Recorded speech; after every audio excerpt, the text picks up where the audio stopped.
Shalom Bapak Ibu, jemaat yang dikasihi oleh Tuhan Yesus Kristus. Sebelum kita bersama-sama mendengar, merenungkan kebenaran firman Tuhan, kita akan satukan hati kita mau berdoa terlebih dahulu. Mari kita satu di dalam doa. Bapa, di dalam nama Tuhan Yesus Kristus, Allah yang kami agungkan, Allah yang kami muliakan. Pada malam hari ini Tuhan, kami datang kepadamu, kami menghampiri tahta-Mu yang kudus untuk belajar sebagian dari kebenaran firman-Mu. Tuhan, urapi setiap kami, baik jemaat-Mu yang ada di rumah, yang menyaksikan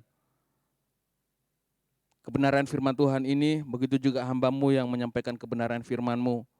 Mari Tuhan, Engkau urapi setiap kami, agar ketika kami mendengar, kami bisa menjadi pelaku kebenaran firman Tuhan. Terima kasih Bapa, hamba-Mu yang sederhana, Tuhan pakai, Tuhan urapi, agar kebenaran firman Tuhan yang akan disampaikan itu semua boleh berasal daripada Engkau Tuhan.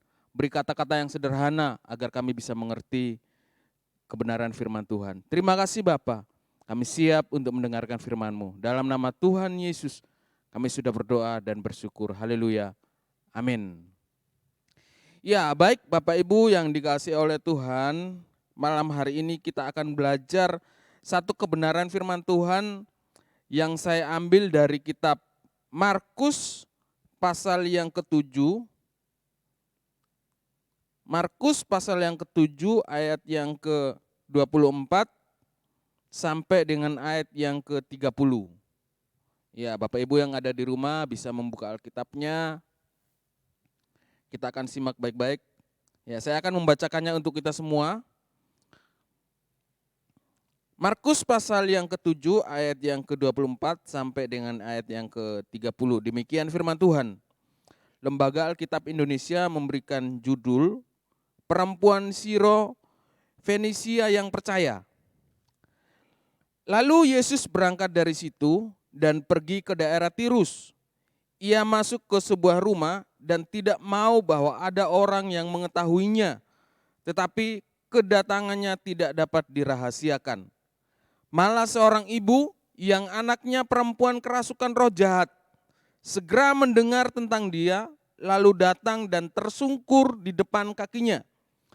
Perempuan itu seorang Yunani, bangsa Sirofenisia. Ia memohon kepada Yesus untuk mengusir setan itu dari anaknya. Lalu Yesus berkata kepadanya, biarkanlah anak-anak itu kenyang dahulu, sebab tidak patut mengambil roti yang disediakan bagi anak-anak dan melemparkannya kepada anjing.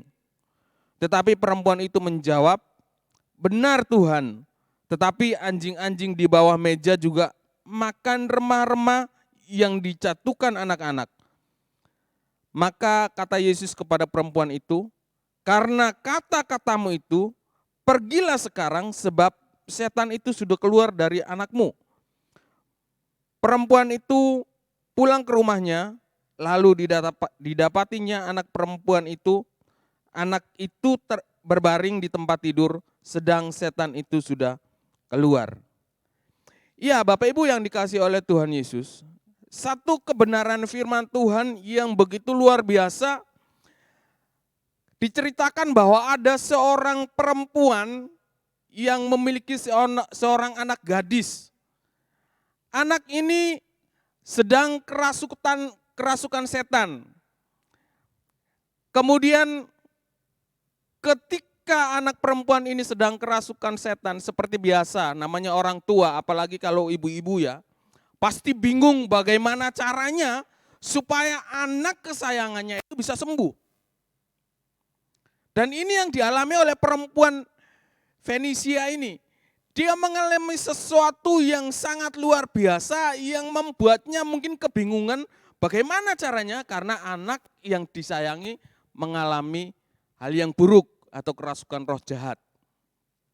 Nah, ketika perempuan ini mengalami hal seperti itu, rupa-rupanya dia mendengar bahwa ada seseorang yang begitu luar biasa yang bisa melakukan mujizat, yang bisa menyembuhkan orang, bahkan orang lumpuh sekaligus bisa sembuh. Dan ketika dia mendengar itu, dia sudah mencoba untuk mencari tahu di manakah orang ini. Dalam waktu yang bersamaan, ada Yesus, ya Tuhan Yesus yang pada saat itu namanya sudah cukup populer ya, sangat terkenal karena sebelum-sebelumnya khususnya di ayat yang ayat yang ke-6 di bagian akhir, itu diceritakan bahwa ketika Yesus berada di Genesaret, itu Tuhan Yesus sudah melakukan berbagai macam mujizat yang luar biasa. Dikatakan bahwa ketika Tuhan Yesus datang ke Genesaret, dari semua wilayah atau wilayah Genesaret ini, mereka orang-orang yang mendengar bahwa Yesus ada di sana, mereka mengumpulkan orang-orang yang kerasukan, mereka mengumpulkan orang-orang yang sakit, orang-orang yang lumpuh, bahkan orang-orang yang konon mungkin penyakitnya sudah sejak dari kecil. Itu semua dikumpulkan dan mereka membawa setiap orang-orang yang sakit ini datang kepada Tuhan Yesus untuk minta disembuhkan. Dan pada saat itu, ya, semua orang-orang yang sakit benar disembuhkan oleh Tuhan Yesus. Nah, pada saat itulah perempuan yang memiliki seorang anak gadis ini mendengar bahwa ternyata di Genesaret itu ada seorang yang mampu untuk membuat mujizat menyembuhkan penyakit bahkan sampai orang yang kerasukan roh jahat. Nah, Bapak Ibu yang dikasih oleh Tuhan Yesus, ketika Yesus dari Genesaret datang ke Fenisia ini, datang ke satu tempat di luar Genesaret atau di luar Israel, ya ketika mereka datang ke sana, ketika Yesus datang ke sana, Yesus tidak ingin ada seorang pun yang tahu bahwa Yesus sedang datang keluar dari Yahudi seperti itu. Nah, pada saat itu perjalanan yang mungkin diam-diam. Saya percaya bahwa kalau orang sudah terkenal, mungkin kalau zaman sekarang sama seperti orang yang menghindari wartawan atau apalah seperti itu. Pokoknya intinya Tuhan Yesus enggak kepingin diketahui oleh banyak orang. Dia kepingin datang secara diam-diam. Tetapi karena Tuhan Yesus sudah sangat terkenal pada saat itu, maka perempuan ini mendengar mungkin dari kata orang. Atau mungkin ada orang yang datang dan memberitahu, Tuhan Yesus akan datang ke wilayah ini. Kalau kamu mau anakmu sembuh, bawaan ke sana. Mungkin seperti itu. Tapi Alkitab tidak menceritakan secara detail. Pada intinya, perempuan ini mendengar bahwa Yesus datang ke Fenisia. Dalam kondisi yang seperti itu, dalam situasi kebingungan oleh seorang perempuan yang memiliki anak gadis yang sedang kerasukan roh jahat, dia datang dengan tergesa-gesa. Dia mencari di mana keberadaan Yesus. Dia mencoba untuk meminta permohonan. Dia mencoba untuk memohon kepada Tuhan. Bagaimana caranya agar anaknya ini bisa sembuh. Nah, Bapak Ibu yang dikasihi oleh Tuhan, seringkali di dalam kehidupan kita, ketika kita mengalami masalah situasi yang mungkin tidak ada jalan keluarnya, sama seperti perempuan ini.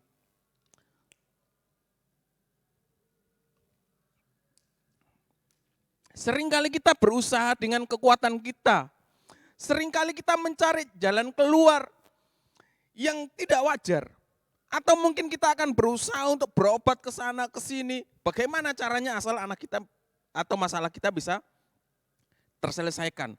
Tetapi perempuan yang bukan Yahudi, perempuan yang sebenarnya dia tidak masuk di dalam daftar, tetapi dia berusaha, satu yang dia lakukan, dia datang kepada Tuhan. Dan ketika dia datang kepada Tuhan, ada sedikit dialog yang mungkin bagi kita, ya mungkin bagi beberapa orang ini enggak wajar. Mungkin bagi beberapa orang, mungkin ini sesuatu yang seharusnya menyakitkan di dalam dirinya.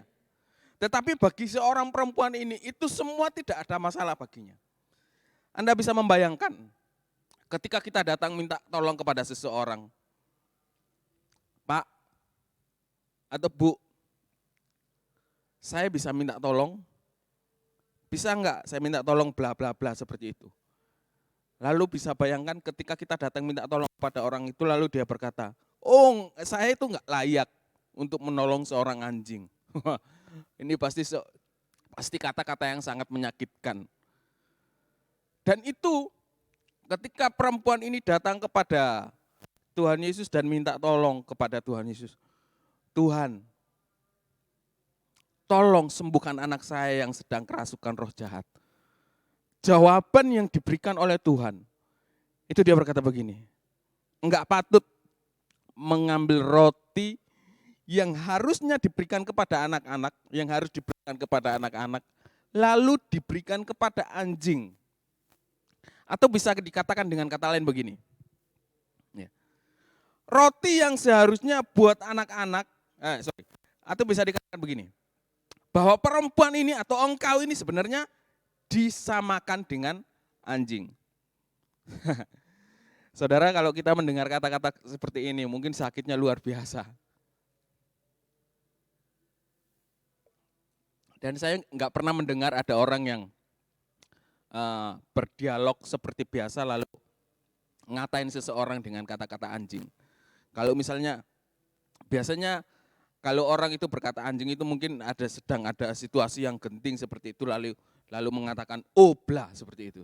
Tetapi Tuhan Yesus ingin menyinggung, ingin berkata bahwa engkau ini seharusnya belum layak untuk mendapatkan kesembuhan anak ini. Tetapi perempuan ini ketika dia mendengar bahwa Yesus berkata seperti itu, ada sesuatu yang luar biasa yang dilakukan oleh perempuan ini. Dia enggak sakit hati. Dia enggak protes sama Tuhan.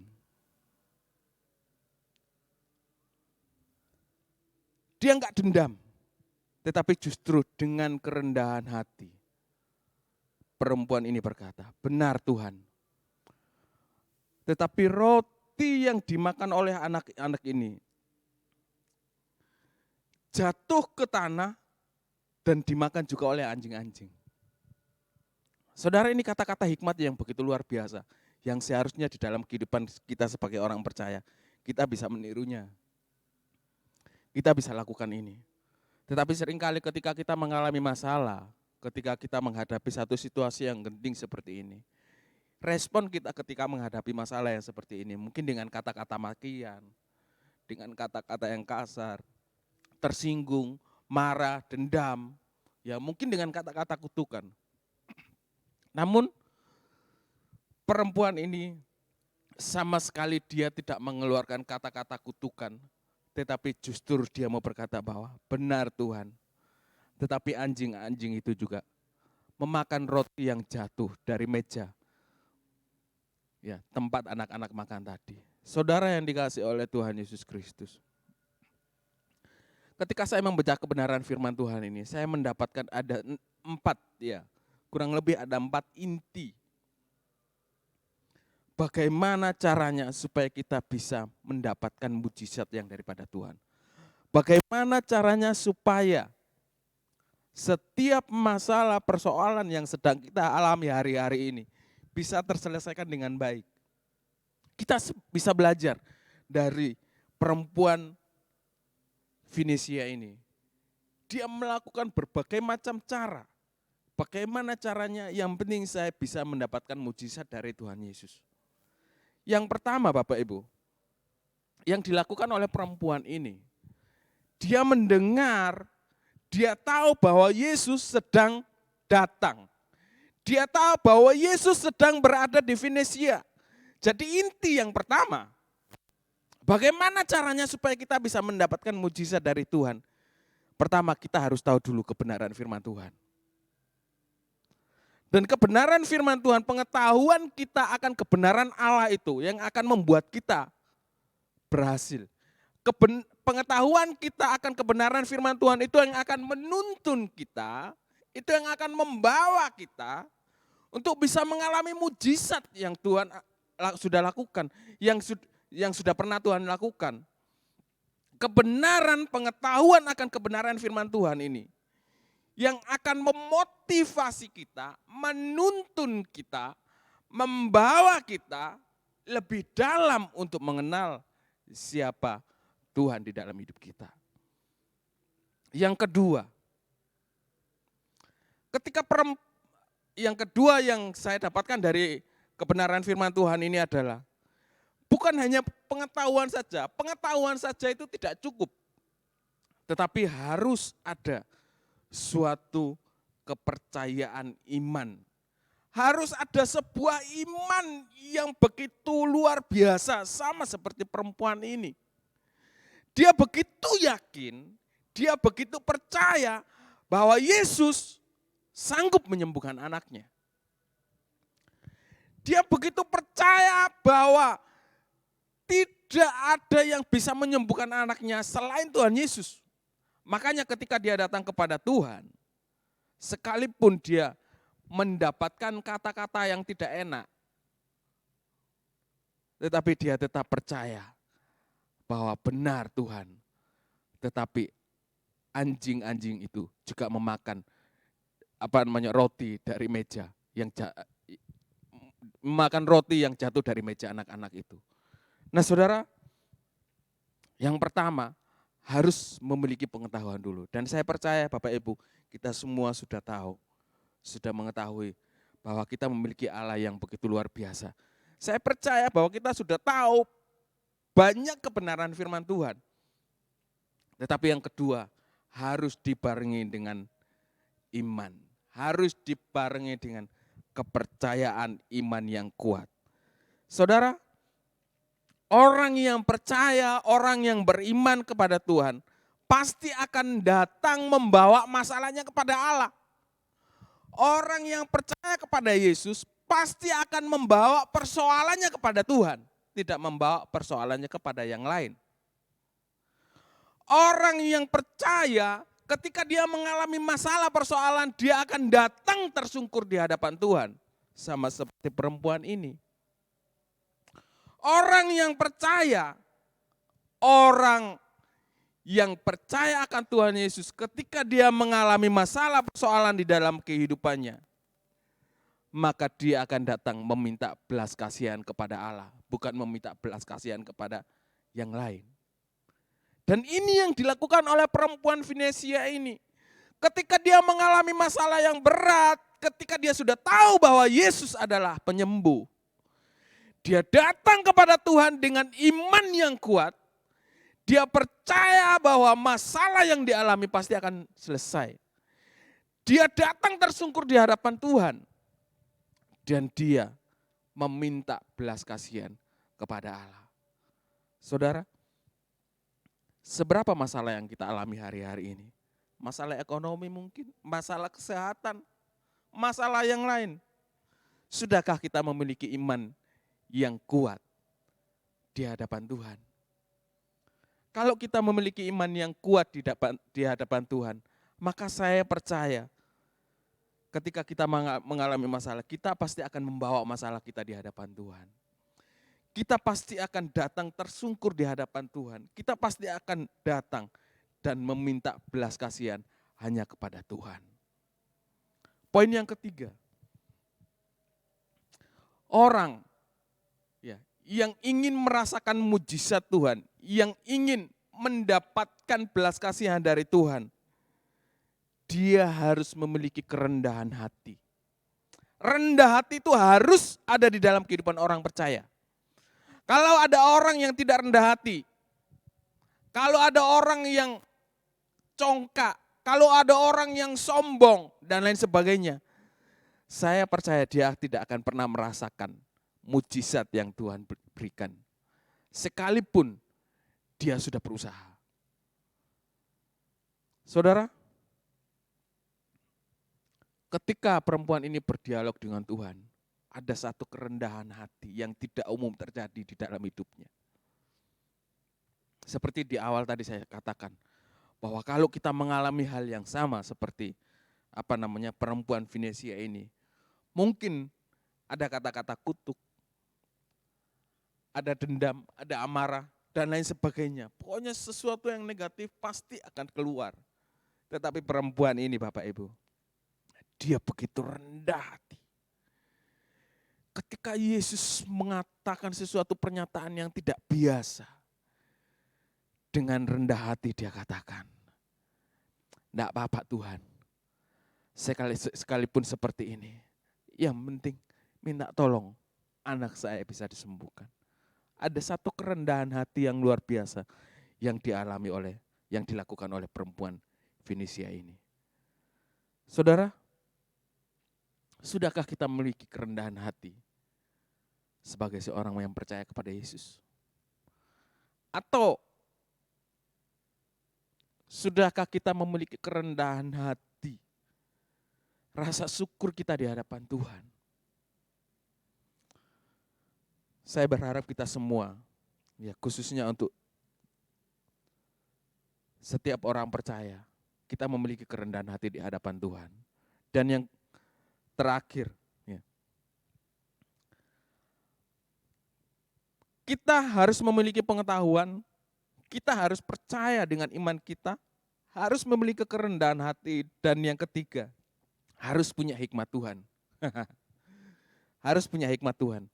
Perempuan Fenisia ini, dengan hikmatnya, dia berkata kepada Tuhan, "Benar Tuhan."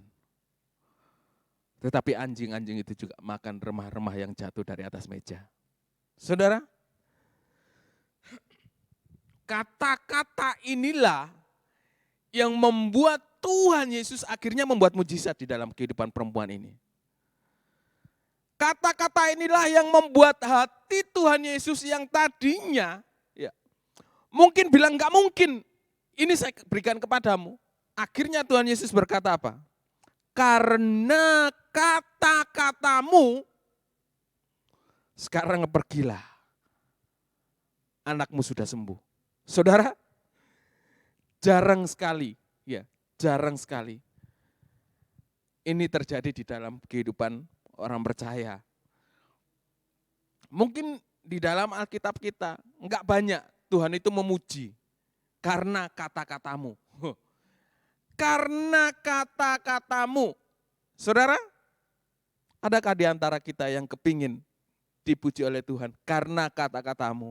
Wah, kalau ini ada di dalam kehidupan kita Bapak Ibu, wow, hikmat kita luar biasa. Pasti hidup kita akan diberkati oleh Tuhan.